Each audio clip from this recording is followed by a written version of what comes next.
والأخطر ذلك المكر الكبار الذي بدأ في العقد الأخير، وبالتحديد بدأت خيوطه تتكشف بعد أن سقط النظام العراقي البائد.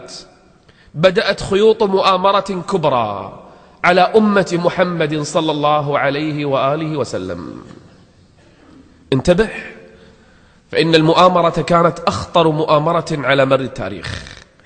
مؤامرة تعقد في قم ويتداولها سادة وكبراء في طهران للقضاء على أمة الإسلام وهدم الكعبة حجرا حجرا. كشف المؤامرة بعض ذيولهم الهاربين وبعض من فروا إلى لندن، فكشفوا المؤامرة الكبرى في إنشاء مملكة عظيمة اسمها البحرين الكبرى، والقضاء على الموحدين كلهم وقتل من يقتلون في الحرم، بل تزعم رواياتهم وبروتوكولات سادتهم في طهران، واليوم وللأسف في بلاد العباسيين في بغداد، وكانوا يطلقونها في بعض الأحزاب تسمى المقاومة في لبنان، وكان أذنابهم في الخليج يصرحون بأننا سنقتل في الحرم لوحده 100,000 في الحرم بنفسه، وسيقتل إمام الحرم، وسنذبح من نذبح، وستسيل الدماء، وظنوا أن الساعة قد حانت. فانكشفت المؤامرة، وكانت البحرين أول حجر سيسقط بعد العراق. أما نحن فقد سلمنا العراق لهم، أما نحن فقد أعطيناهم شعبا كاملا. كانوا يقتلون الأئمة بالدرل في رأسه حتى يموت، وكانوا يضعون الأجساد في حمض يحترق فيه حتى يموت، وكان يسلخ الجلد وهو حي فيرمى بين الطرقات حتى يموت. كم اغتصبوا وكم قتلوا وكم صاح الموحدون في العراق، لكن لا مجيب لهم ولا ناصر لهم. وكان العرب وقتها بالذات وقت ذبح الموحدين في العراق يرقصون ويغنون، وأهل الخليج بالذات كانوا يباركون إلا من رحم الله. قتلوا من قتلوا. وفي العقد الأخير بدأت الأموال تدفع لتحول بلاد التوحيد الشامية، بلاد بارك الله فيها بدعاء النبي صلى الله عليه وآله وسلم، قال اللهم بارك لنا في شامنا.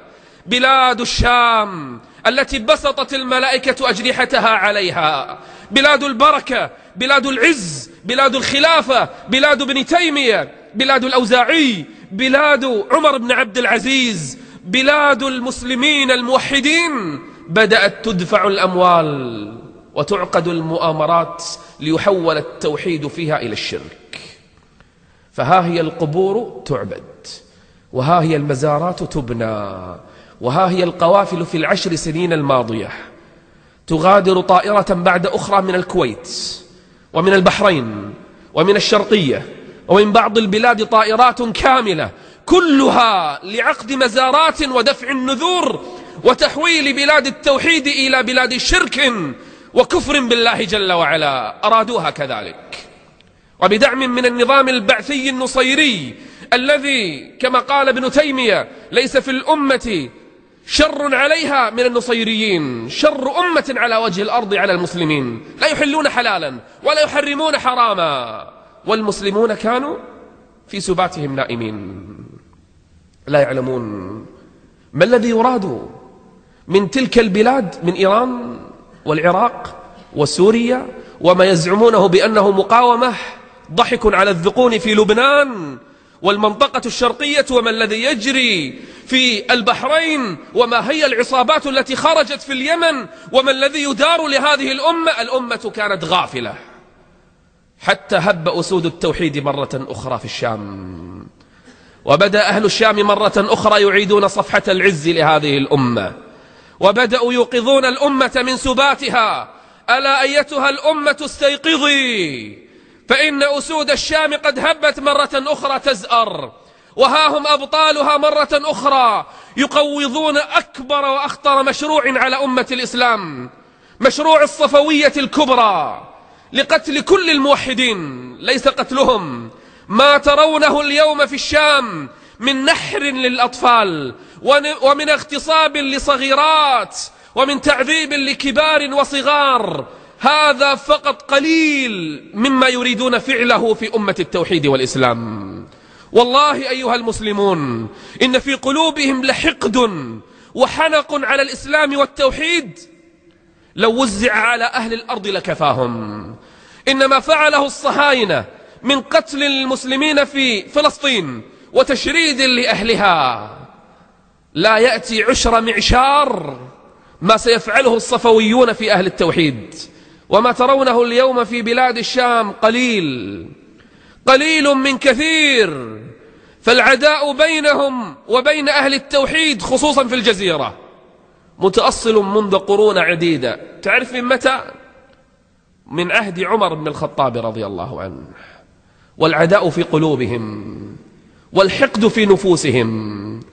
ها هم أهل سوريا، ها هم بلاد الشام، ها هي البركة تظهر مرة أخرى، ها هم من الآن بدأوا يرفعون رايات التوحيد ليكسروا مرة أخرى كل صنم. ها هم ينشروا الإسلام وهم يقولون يا الله ما لنا غيرك، يا الله ما لنا غيرك، يا الله. ها هي صيحاتهم تهد وتقض مضاجعهم. ها هم ساداتهم الذين وصوروا للناس الإسلام وهم كانوا يبيعون الأعراض ويعملون بالمخدرات وينشرون في كتبهم الشرك ويسلبون النذور والأموال ويأكلون أموال الناس بالباطل باسم الإسلام، وأكثرهم في قلبه لا يؤمن بالإسلام أصلا، يضحكون على السذج من الناس. ها هم الآن يرتعدون من صيحات الله أكبر انطلقت مرة أخرى في سوريا. ها هم اليوم يهربون إلى حجورهم وجحورهم في طهران وقم. ها هم يعودون يجرون أذيالهم يقولون ما الذي حدث؟ أين مؤامراتنا؟ أين خططنا؟ أين أموالنا؟ ها هم أهل درعا، ها هم أهل دمشق وريف دمشق، ها هي أسود حمص، حتى حلب بدأت تتكلم. ها هم حماة قاموا مرة أخرى، ها هي مدن الشام يقولون لبيك اللهم لبيك، لبيك لا شريك لك لبيك. ولتخسأ ساداتهم وساساتهم وليموت غيظا كل كبير ضال منهم، وليذهب عباد القبور فيهم وسبابة صحابة رسول الله ليرجعوا إلى بلادهم خاسئين خانئين بإذن الله جل وعلا. وها هم الموحدون في العالم كله من الخليج ومن أفريقيا ومن بلاد أخرى يهبون لنجدة إخوانهم في الشام، لأنهم يعلمون أن الله عز وجل يقول إن تنصروا الله ينصركم ويثبت أقدامكم. هم يعلمون أن العزة بتوحيد الله جل وعلا، وأن الرجوع لهذا الدين قادم لا محالة، وأن عيسى ابن مريم لن يختار في نزوله ولن يختار الله له في نزوله إلا دمشق، تلك القلعة المحصنة بالتوحيد. بل إن جيش الإسلام سيجتمع آخر الزمان في تلك الأرض المباركة، وسينطلق الجيش من الشام لتحرير المسجد الأقصى وبيت المقدس من دنس يهود كما وعد النبي صلى الله عليه وآله وسلم. ها هي بشائر النصر قد أتت، قد يطول ويتأخر النصر لأسباب أرادها الله جل وعلا، لأن ما بعد سوريا أمر آخر، لأن ما بعد النصر في سوريا صفحة جديدة، لأن التاريخ سيتبدل، لأن أعظم مشروع سيقوض الإسلام منذ مئات السنين يرسم له الآن سينتهي. وعلى يد من؟ على يد أبطال سوريا، وعلى يد من يعينهم من الموحدين في غير سوريا. اليوم بإذن الله وفي الأيام القادمة والشهور القادمة سنشهد معركة من أكبر المعارك نصرة لهذا الدين. هم الآن في الغرب قد تفاجؤوا بهذا المارد الذي قام. كانوا يخدرون الأمة ل10 سنين منذ تمثيلية سبتمبر إلى اليوم، كانوا يخدرون الأمة وبعون من إعلامها الفاسد، وصوروا لها الجهاد إرهابا. وما علموا أن الجهاد باق وسيقذف الرعب في قلوبهم، ولو كانوا في واشنطن، ولو كانوا في لندن، ولو كانوا في موسكو، سيأتي الرعب ويقذف في قلوبهم. وأسود الجهاد باقون، والجهاد ماض إلى أن تقوم الساعة. وإسلامنا له درجات، لكن ذروة سنامه وأعلى مراتبه وأعظم درجاته الجهاد في سبيل الله. فعلوا ما فعلوا وقالوا ما قالوا وصوروا للأمة ما صوروا، فالجهاد باق.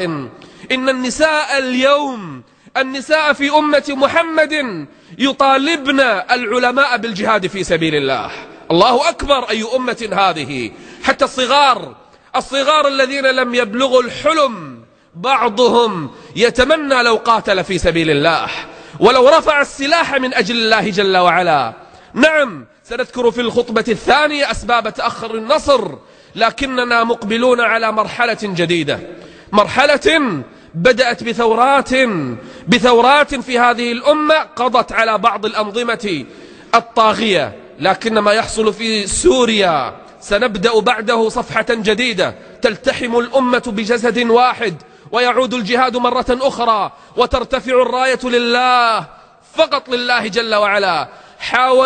حاولوا أن ينسوا الأمة ويخوفوها من الجهاد، سخروا من أجل هذا المليارات، سخروا أنظمة الإعلام وأجهزة الحكم، بل زرعوا